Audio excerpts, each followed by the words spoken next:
Hey, hi, hello, welcome back. I'm Heather, or Miss Postaway if you are one of my students. All right, welcome to video number 5 for Band Book Week.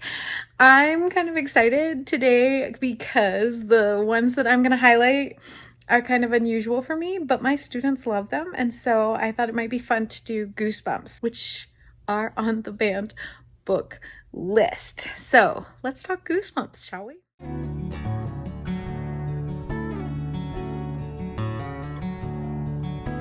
I went ahead and I read 2 Goosebumps just to kind of get a feel for the series, since R.L. Stein is extremely prolific. I went with the classics. So apparently there are 60 original classics written in the 90s. They've kind of been revamped.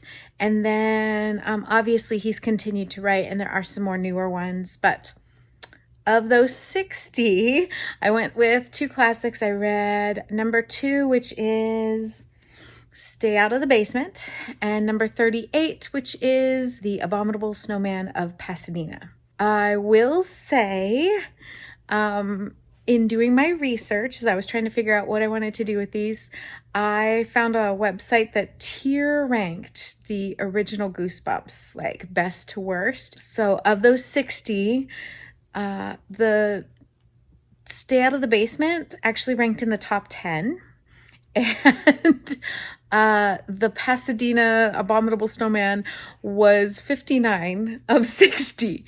I'm gonna actually agree with kind of that placement, having read no other ones, because definitely the basement one was better. Scarier. I don't like scary, and my students can tell you that, and I can tell you that. I don't like it. I don't read it. So like the Pasadena one with the Abominable Snowman, it was a story. It was rather corny, but it wasn't scary. There were just like moments where you were maybe a little nervous, maybe. The one with the basement, the dad is kind of a mad scientist working with plants. He's a botanist, and that one had some suspense. That one was kind of creepy, scary. That would have scared me as a kid. Kind of scared me as an adult a little bit. So, yeah. Okay. I don't know that I'm gonna say everybody should go out and read Goosebumps. I actually think they are super good for the age group that I teach. I would say middle grade, low middle grade. They're short, they're fast, they're paced very quickly. I think they were 127 pages. One of them was about that. One of them was probably similar to that. So they're not long. They're very appealing to maybe reluctant readers or readers that are just don't love reading, because they are engaging. The story is very engaging. I don't think they're going to win any awards for deep literature ever, but I don't think that's what 5th and 6th graders are looking for. They're just looking for entertainment, and I have to read a book. Let's read something fun.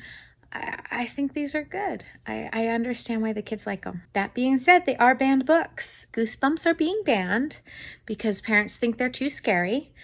And they were banned because of occult and satanistic themes was the reasons that were given for why they were on the banned book list.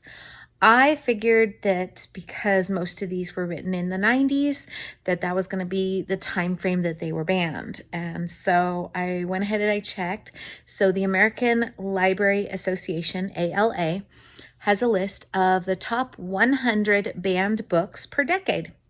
So I looked at the 90s, and Goosebumps was actually number 15 on their list of top 100 books that are banned. So really high on the list, number 15. Between 2000 and 2009 is the next decade that they look at.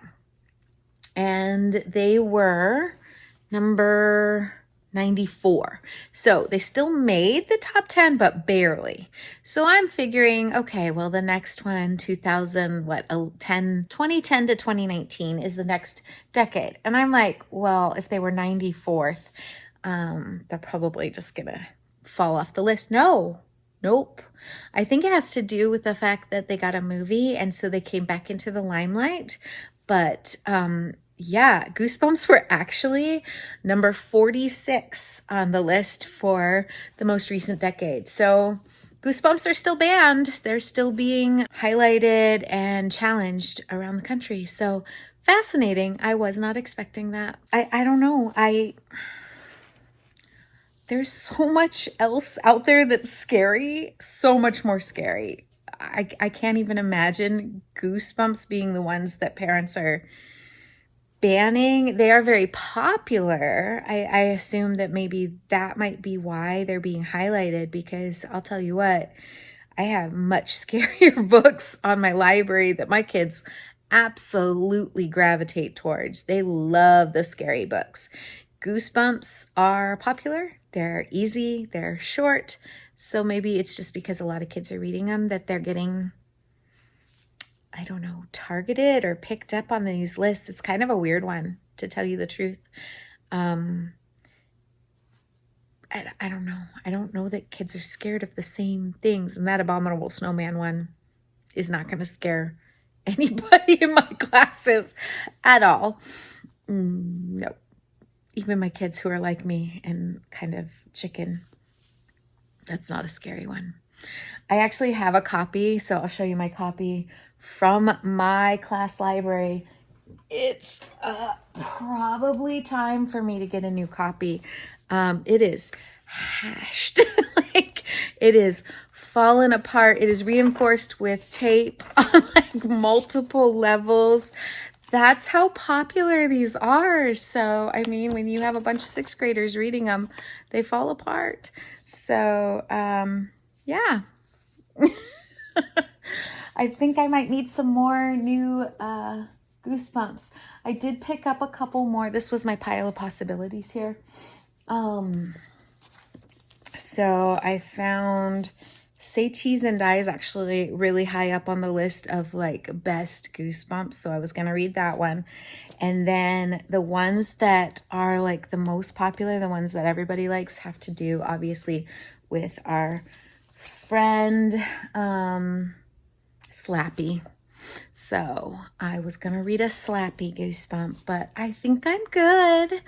I think I'm done. I'm thinking I don't need to read any more Goosebumps, and I'll just leave them to the kids and let them read them.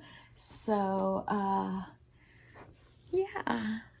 So I guess that is my numbers 14 and 15. Yay, look at me. Numbers 14 and 15 for my 24BB. Reading 24 banned books in 2024. Yeah, that checks off another one for celebrating Banned Book Week. Come join me. Honestly, pick up a Goosebump. You'll be done. I did an audiobook and it was under 3 hours. So one of the ones that I did was super good, super easy, super fun. Kind of funny, I was looking up the ratings on Goodreads just to kind of see how those ones matched up to that tier rating. And yeah, the basement one definitely had a higher rating. I think it was a 3 I wrote it down. It was definitely higher than the other one. It had a 3.7. I actually gave that one 3 stars.